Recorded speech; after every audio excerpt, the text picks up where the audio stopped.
Hi, and welcome back to Gavin's Sonex B.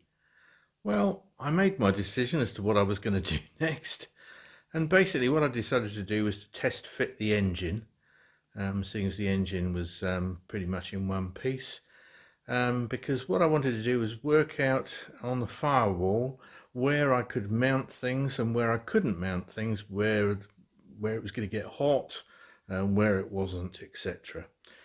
So what I've done is I've popped the engine onto the engine mount and attempted to attach the exhaust manifold and the turbocharger to the engine, and run into a few issues, of which I'm part way through sorting out, but little disappointed with the exhaust manifold, because really it doesn't fit very well. So anyway, I'll show you what I've done and what the issues are. So here is the engine mounted onto the engine mount frame. I've temporarily put it on with some ordinary nuts, and I've only put one of the thick washers that I've got for it on each mounting point. That was another thing. The washers that were supplied with the kit, these washers here, were the wrong size, really. I don't know whether they'd had a bit of a brain issue or something, but the ones I received had very large holes in the middle, which were only about the hole was about 1 millimeter, smaller in diameter than the nut that was going on the top, and so I wasn't happy with them. They were very, very thin, and basically I looked at it and thought, well, those washers are the only thing that's holding the engine onto the aircraft. If you actually look at how it's mounted, and we can have a quick look at that. We've got a bolt which is going in a tube.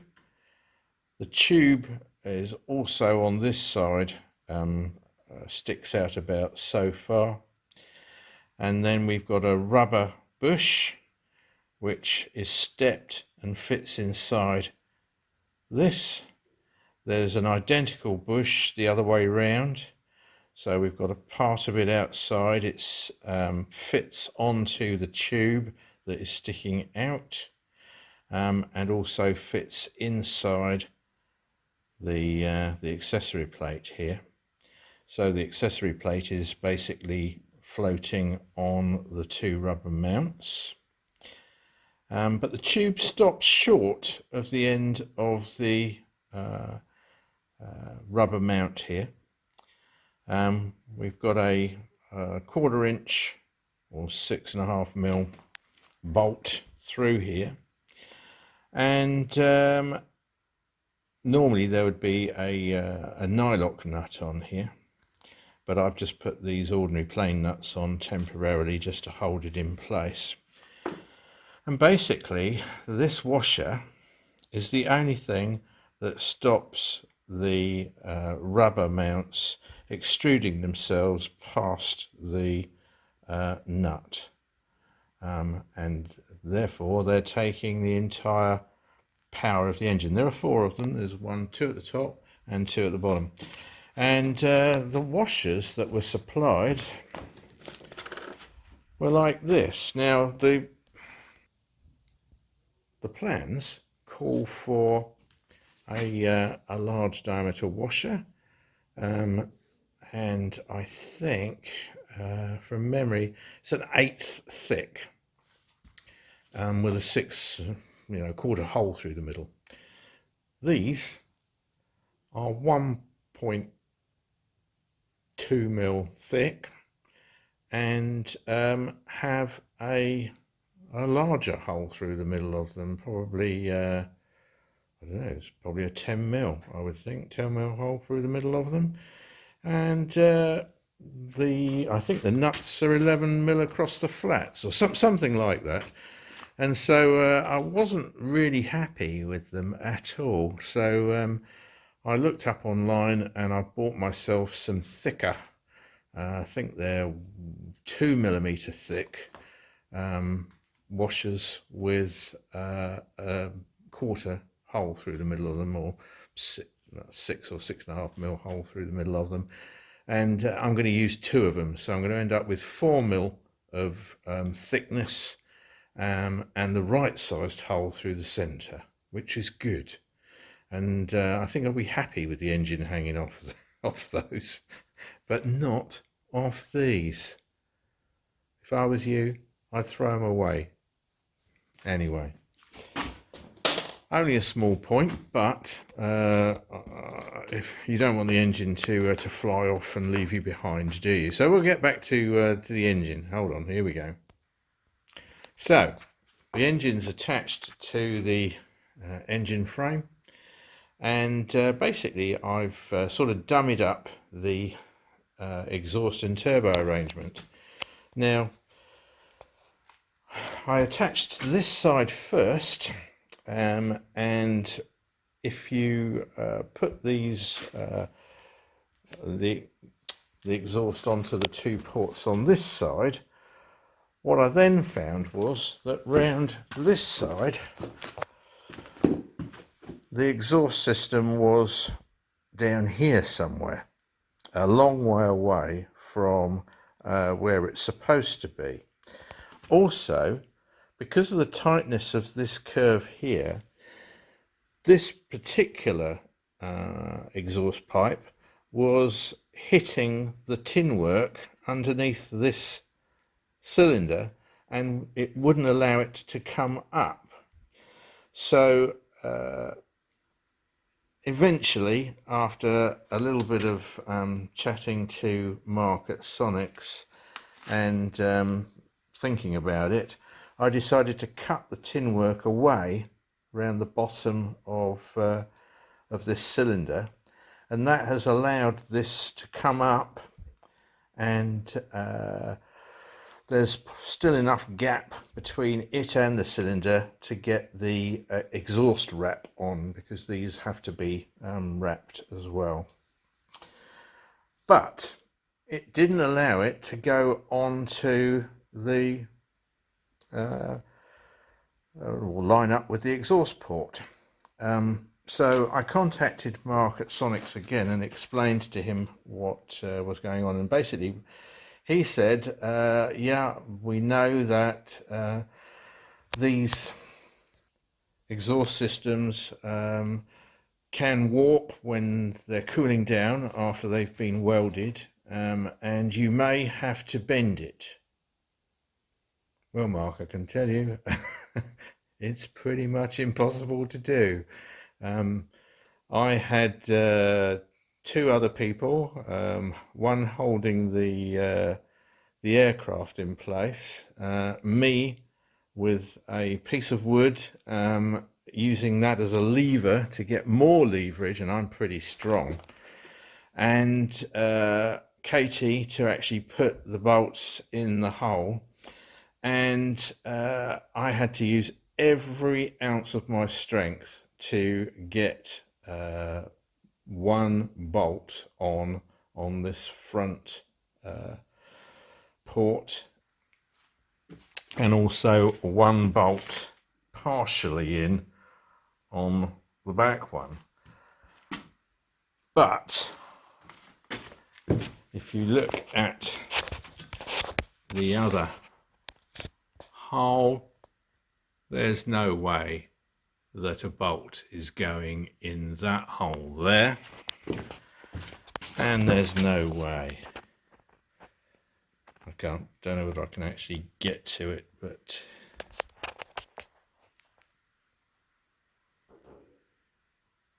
it's not going in that one either. Take my word for it, they will not go in.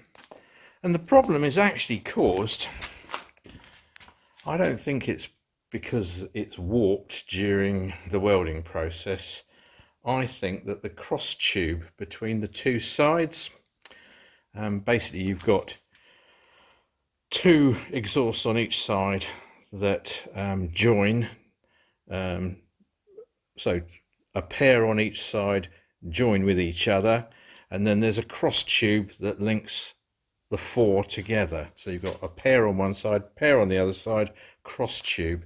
And if I get down underneath the engine, we'll have a look. So here is the cross tube that links the two pairs of exhausts together, and I estimate that that's probably about 1/2 inch too short and is pulling everything out of line.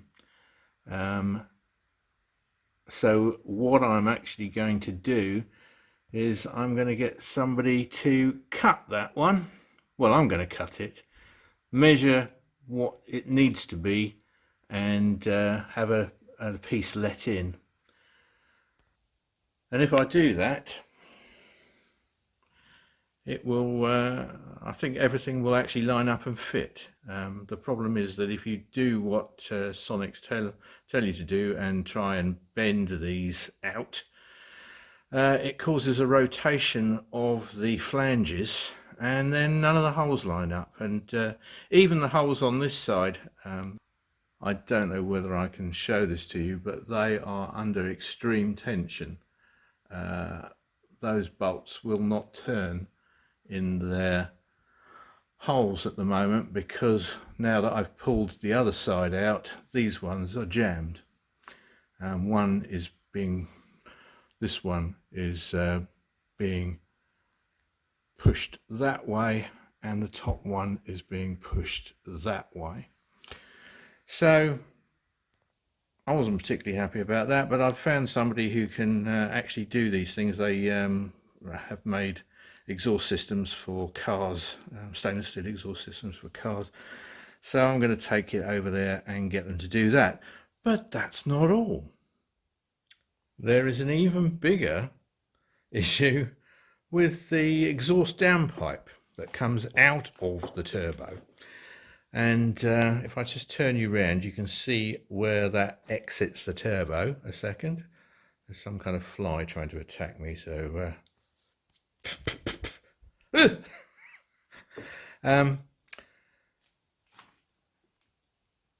you can have a look and see where it comes out of the turbo and what the problem is. So here we go.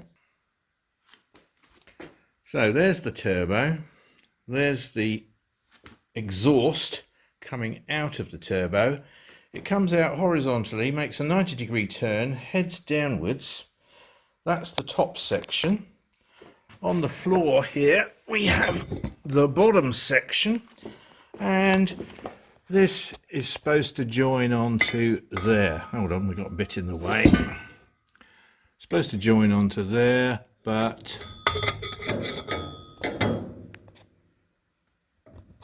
it's being held off by the engine frame, because if you project down from this tube, it hits the engine frame, or it cuts through half the engine frame there. Now, I did ask Sonex about this as well, and what he suggested that I did was put a pole into the end of the tube with a big extension on the end and bend it out. I don't fancy doing that. He did also say that putting a dent in the side of the bottom tube was an acceptable way of getting around the engine frame. I don't want to do that either. Sorry. That's not an engineering solution, that's a bodge. So what I'm going to do is, seeing as I've got to have the other bit cut and sorted out, I'm going to have this piece fixed as well. So basically I'm going to get it cut and extended by about 1 inch, 25 mil, so that it's out here somewhere, and then it will miss everything, and I might, yeah, I'm not absolutely sure yet, but we'll look at the angle that it's at as well. I don't quite know. I think it's sweeping back just a little bit, which possibly might be the issue actually, but anyway, I'd rather have it fixed and made so that it fits, rather than having all these things under enormous tension, wanting to crack a joint at some point. So I'm going to sort that out. The other thing that I had problem with is the turbo itself. Now, this is not Sonex's problem. It's me reading the wrong set of instructions. My original set of AeroVee Turbo instructions, the manual, paper manual, which came with the engine, are out of date. And I know they're out of date. And I've downloaded the newest version onto my computer up on the mezzanine, and I refer to that in conjunction with using the paper one. So I look through both of them first, identify the differences, and then I use the paper one down here in the garage, knowing that there are things that need to be changed. But I missed something. I didn't realize that the instructions for the turbo, installing the turbo, had been changed slightly, and it is only a very slight change.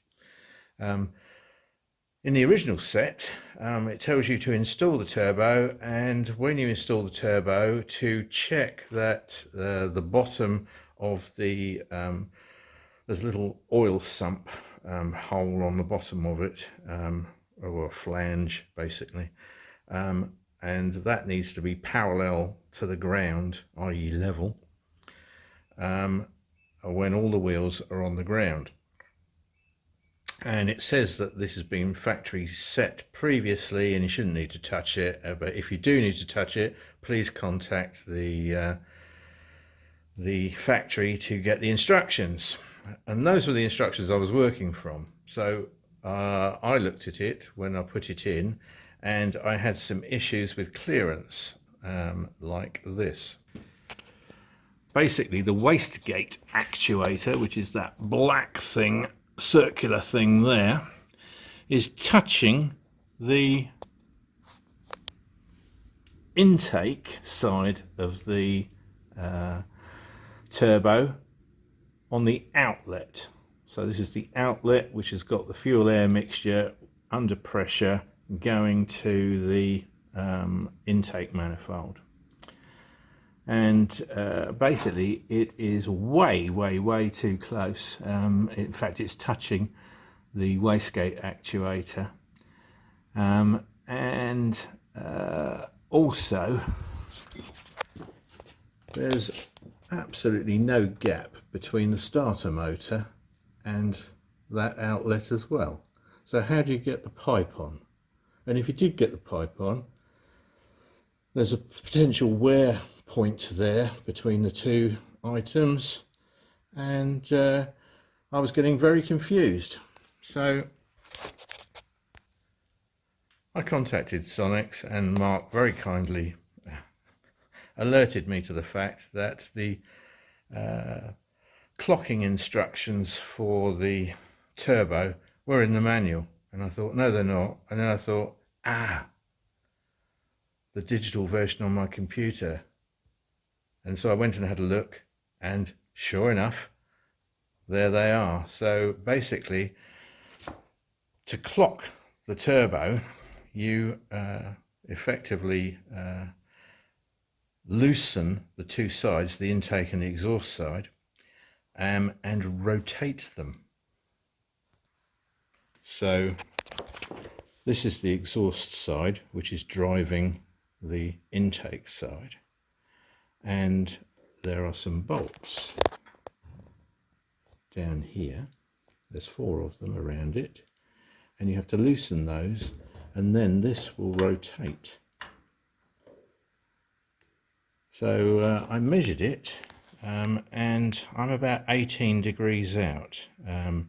If you look at the, well, you can see it from the top here, but the port for the, or the sump for the oil is on the other side underneath, and it's about 18 degrees nose down. So I'm going to do that.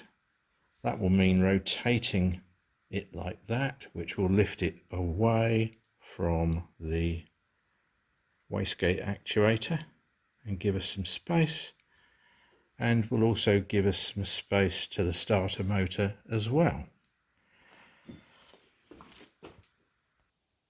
So all these things I've been messing around with for the last couple of days, in between doing breakfasts and cleaning and ironing and washing and stuff.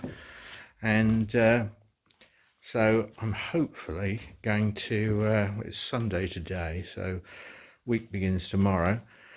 Hopefully going to get over to this stainless steel guy, get him to chop and sort out the couple of issues on the exhaust manifold, and I'm going to clock the turbo, and everything should be good. And I haven't done what I originally was going to do, which was test fit these things just to find out what space I've got on the firewall. The answer to that, of course, is I've got lots of space. But this side, you have to obviously remember that we've got the hot side of the turbo and the exhaust manifold and the exhaust downpipe all over here. So mounting anything that's heat sensitive on this side of the firewall is not good. But on this side, we've got quite a lot of space. We've got, this is the center line coming down through here. So we've got basically everything on the left hand side available. The battery is going to go in this space here, which I'm going to make the box for this week as well. And the inlet tube with the aero injector is going to be sitting around here somewhere. So we've got plenty of room to fit the few bits and pieces that are required. So I think I'm going to strip all this off now once I've got the dimensions for the mods I need to do to the exhaust manifold and the downpipe. Once I've got those, I'm going to strip the whole lot off again and fit everything to the firewall that needs fitting to the firewall, get the fuel line out through the firewall, think about where I'm going to bring all the cabling out through the firewall as well, and basically do that. Also got to position and make the brackets for the turbo cooling system, which I can have a look at as well, and take it from there really. Make a bit of progress. It is the 1st of October and theoretically the helicopter has left the airport at Jonzac, which means I can get my aircraft back in the hangar, or in the hangar for the first time. So hopefully in the next probably fortnight the aircraft will be making its way, because I've done the things I wanted to do, which was complete the rear end, got the canopy on it so it's secure, and had a play with the engine, etc., to get the positioning for everything, and I want to get everything on the firewall, and at that point it's time to go to the hangar. I've also had a look at the propeller.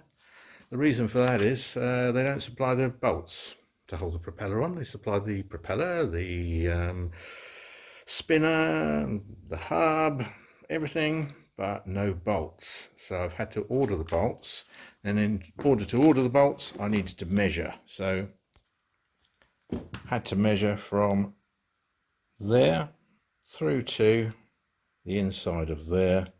I've got some temporary bolts just holding it, stopping it all from falling apart at the moment, but I've got the longer bolts which are going to go right the way through and secure the propeller onto the hub, which will be good as well. So that's a bit of a rambling video, not a lot of actual progress, but solved a few issues.